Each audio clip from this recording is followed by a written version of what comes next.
Brian, Molly Martens had this obsession with children and becoming a mum. And one of the revelations in your new book and the Netflix programme, for anyone who hasn't seen it, A Deadly Marriage. And it's still up there in the charts, doing really, really well.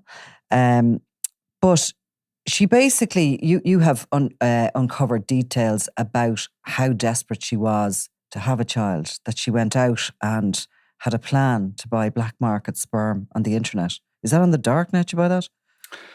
Yeah, it was kind of a bizarre story that emerged in the witness statements that the detectives took from neighbours in the Meadowlands estate where Molly lived.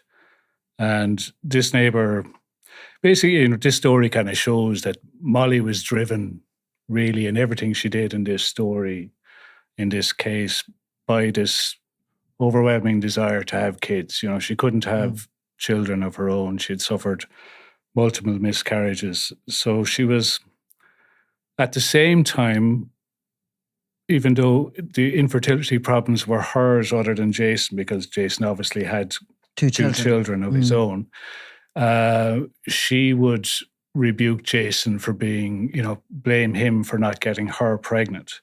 So while she was doing this, she was also going to the neighbours and telling them these kind of outlandish plans she had. So one of them was, she arrived at this neighbour called Jerusha Maddox, and she had this cooler box with her, and inside were these infertility drugs. And she asked Maddox, could she store these drugs in her fridge? And she told her outright that she didn't want Jason to know about them, and that her parents had paid for these infertility drugs. Now, we know that they were actually infertility drugs because another neighbour was called by Jerusha Maddox afterwards to come and verify that these were infertility drugs. So she outlined to Maddox that her plan was she was going to go on Craigslist, which is kind of an online classified site where you can buy all kinds of things, let's say. And one of the things that she wanted to buy was what she called black market sperm. And she said that her intention was to buy this and to use this in conjunction with the infertility drugs to get pregnant. And if that didn't work, she also had a plan, she said, to source sperm from a friend of her brother's in Knoxville, Tennessee. And she said that the reason she wanted this particular guy to be the sperm donor was because he could provide, quote, upper crust sperm. She had this thing that, comes across in, I suppose I was involved in this story for more than 4 years. So one of the things that really comes out is that all of the Martens family, but particularly Molly, they looked down their nose at Jason. They didn't think he was good enough for her. They constantly made reference to the fact that he hadn't been to university, even though Molly herself was a college dropout. And Tom says in his police interview, he wasn't good enough for my daughter. But he provided her with a beautiful home. I mean, Absolutely. She brought nothing really as such to the table. She came as a nanny to Ireland first, and they were married within 2-3 years of that. And she had a good lifestyle out there. Yeah, and they didn't seem to recognise that ever. No, and Jason was, he didn't go to university, but the guy was a success, he started off as a general operative on the factory floor in a company called MPS in Limerick, and basically worked his way up. He went to night classes, educated himself, became a manager, and he was, had a very happy life married to the love of his life, his first wife called Mags Fitzpatrick.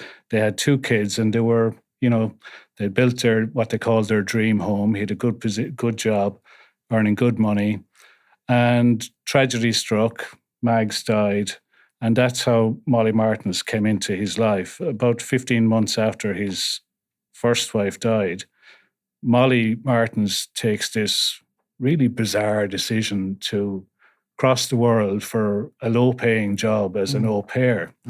And what's emerged I got access to about 10,000 pages of new documentation about the case. And within that, you can see, the genesis of this story. And basically, Molly couldn't have kids of her own. It was this overwhelming desire. So she goes on to these recruitment sites for au pairs or nannies, as we would call them. And, the detectives believed that she specifically picked out Jason. She wanted somebody who was widowed, who had these 2 kids. And her plan was to go to Ireland, seduce him, get him to marry her, move to the States. And ultimately her intention was, I'm going to just divorce this guy and I'm going to take his 2 kids from him. And she does that because 4 days after the killing, Jason's family gave a statement to detectives that Molly had slept with Jason on that first night in Ireland. And in fact, one of them told the detectives that she slept with him within 4 hours of her arrival in Ireland. Now, Jason told his friends and family about that because he felt really guilty. Even though, his wife had died 15 months previously, he felt guilty about it. But he did fall for her, and I got access to a whole tranche of email correspondence between Jason and Molly, which begins 3 weeks after her arrival in Ireland. Oh, they started emailing one another? Yeah. While they're living in the same house? While they're living in the same house. Before you come on to that, just fast forward us back again to this sperm on the internet. At what point is this happening and how long has Jason got to live? Well, that's very significant, actually, because it happens in July 2014, which is just over 1 year before the killing. Okay. And the other significant aspect to that was Molly told these neighbours that her parents had paid for these infertility drugs. And among the documentation that I got were search warrants for Molly's private bank account. So the search warrants covered their joint bank account, but this particular private bank account showed a $10,000 transfer from Tom Martin's bank account that he held in New York to Molly, which was contemporaneous with Molly going to the neighbours and saying, my parents are paying for these drugs. Jason doesn't know anything about it. I'm going to get pregnant behind his back. So this was another example of Tom and his wife Sharon, Molly's parents, covering up for her and being involved in this story in a much more suspicious way than perhaps a lot of people realize. Does she buy the sperm on Craigslist? We don't know. Yeah. Like Molly, she definitely bought the infertility drugs because it was witnessed by a neighbour. Whether she actually goes ahead and bought the sperm, we don't know. All I know is that she got the money, that the 10,000 came from Tom. And Molly had a long, as I'm sure you're aware, history of elaborate stories, everything. She fabricated a dead baby sister. She constantly invented stories about herself, like she told... when Jason's family came to America for their wedding, for when Jason was getting married to Molly, they went out for a few pints with the bridesmaids. I think it was a day or two before the wedding. And one of them got chatting to one of the bridesmaids, and the bridesmaids was, talking about, in sort of classic American style about, wow, this fairy tale marriage, like Molly goes over to falls in love at the other side of the ocean. And, Molly had been asked by Jason's first wife on her deathbed to raise his kids. So Jason's friends were like looking at this woman, what are you talking about? Molly never met Jason's first wife, So some of her bridesmaids have been told that Molly was a close friend of Jason's first wife. She was dying of cancer, and her deathbed wish was that Molly would come and raise her kids for her. So that's the level of lies that she was telling, There was another one. So she's a lot of kind of fantasy stuff going on around this idea of being a mother and becoming or taking away his children. If we go back a little bit now to where I interrupted you, she's arrived in Ireland. She flies into Ireland, I think, dressed as an all-American cowgirl practically. Denim shorts, cowboy boots, looking amazing. She's blonde. But she's hiding a kind of past already there, because only some weeks previous, she's actually been in a psychiatric hospital. Yeah, and she was actually engaged at the time. She left Tennessee to come to Ireland to take up this job. She was engaged to a guy called Keith McGinn, and she'd actually been pregnant. Now, there's lots of stories where Molly claims to have had miscarriages, and even Jason felt that, these stories were exaggerated and wondered, was she inventing these miscarriages? Because they always seem to happen when he was away on business or out of the country. But in this particular case, she was engaged to this guy, Keith McGinn, and she was pregnant. And she told Keith that she had a dream that she had a miscarriage. And then the next morning she was gone, and Keith got a phone call from the hospital. Tom and Sharon, Molly's parents, were already there. She'd had a miscarriage. And Keith says that this was kind of the beginning of her spiraling out of control. Now, she was diagnosed as having bipolar disorder aged 15. And, like most people who have that diagnosis, if you take your medication, you can live a very healthy, fulfilling life. And she had periods where she was, happy and engaging. And, Keith actually fell in love with the happy Molly. But what she tended to do was go off her medication, and then she would spiral out of control. And that's what happened here. After she had the miscarriage, she went off her medication. She was mixing in other medications, and she ends up in this psychiatric unit. And the detectives were never able to kind of establish what exactly happened in that psychiatric unit, what the nature of her treatment was, because she invoked this US privacy law that, protects your medical records. But there was a line in the documentation that I got that confirmed that she was in there between February 6th and February 9th, 2008.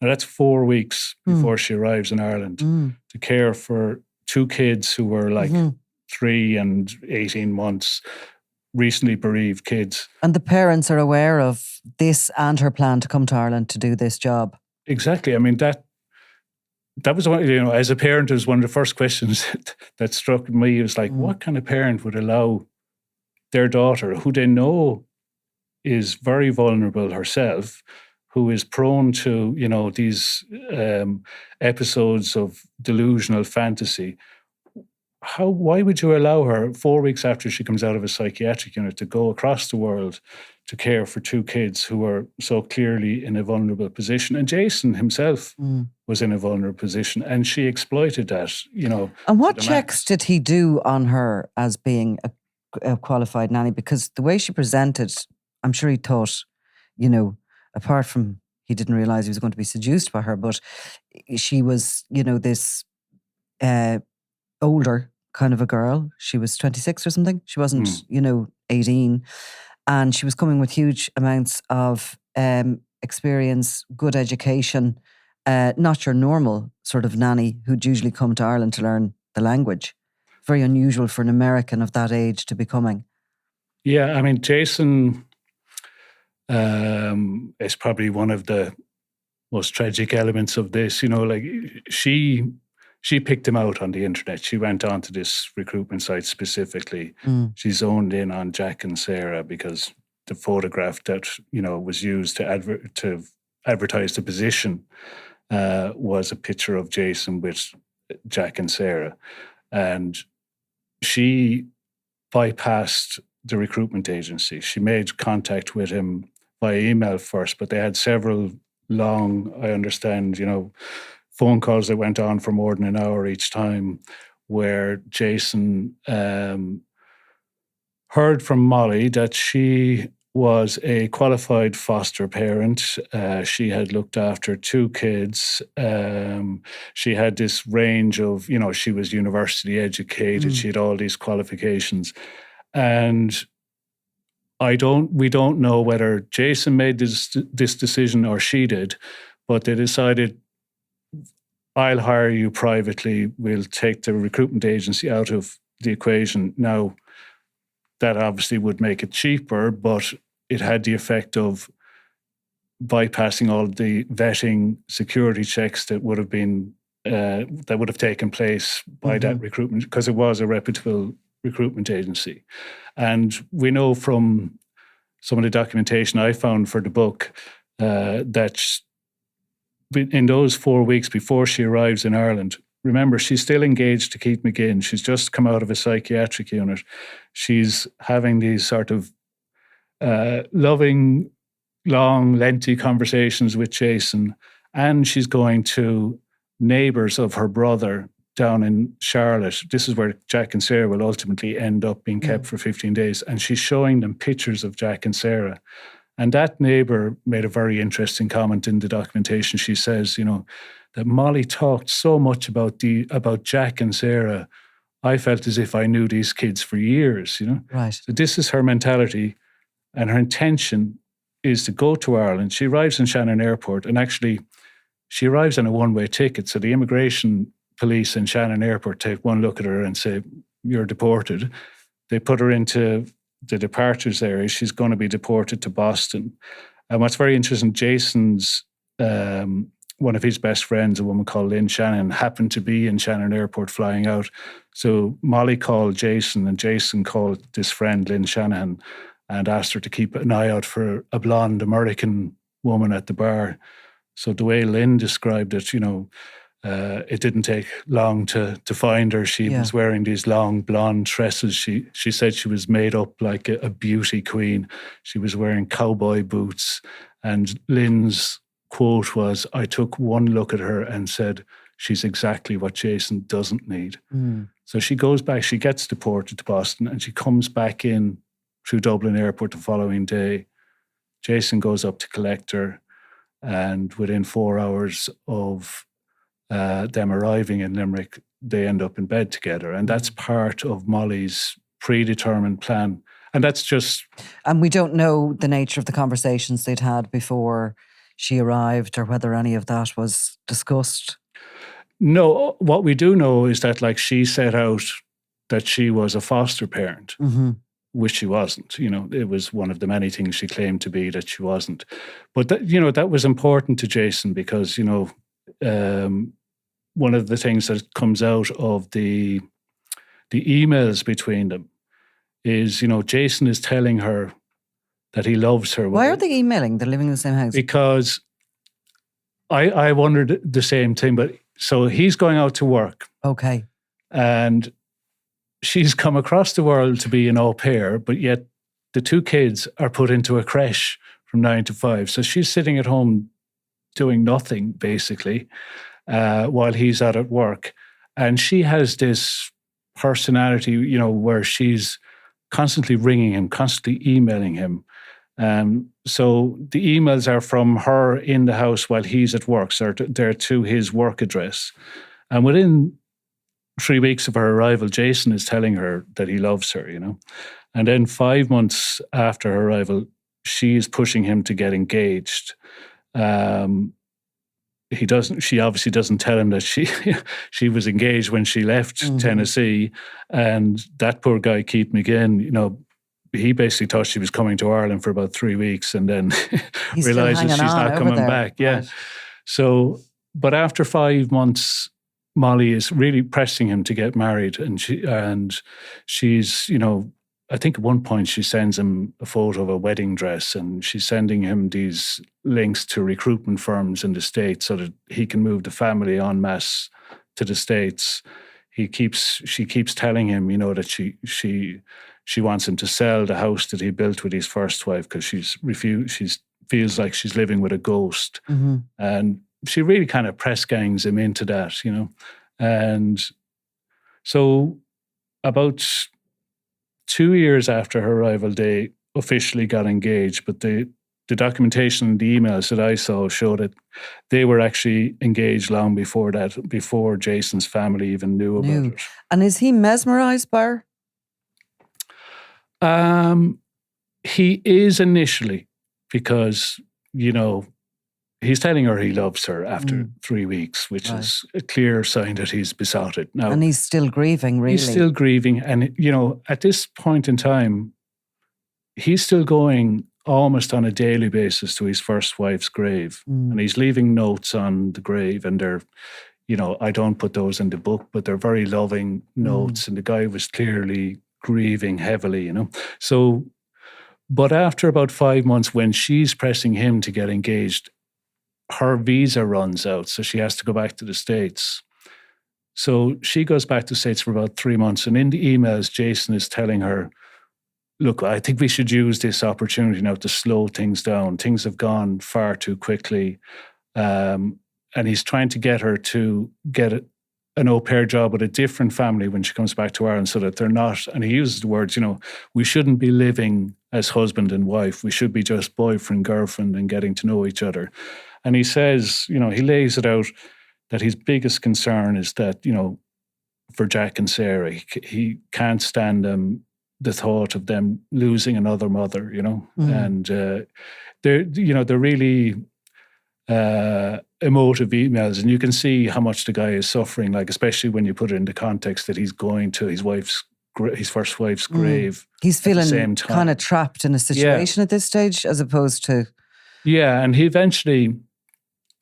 The one thing about Molly that really comes across over the 4 years I was looking at, she's the most persistent, determined character, and she wore him down and wore him down until finally he agreed, okay, we'll move to the States. But even there was one like really sad email, I think it's about a week or two before they actually got married. They got married in June 2011, which was 3 years after she arrived in Ireland.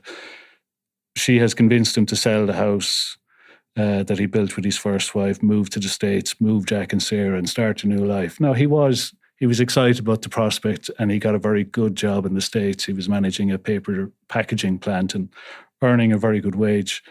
He paid for everything, paid for the wedding, paid for the house.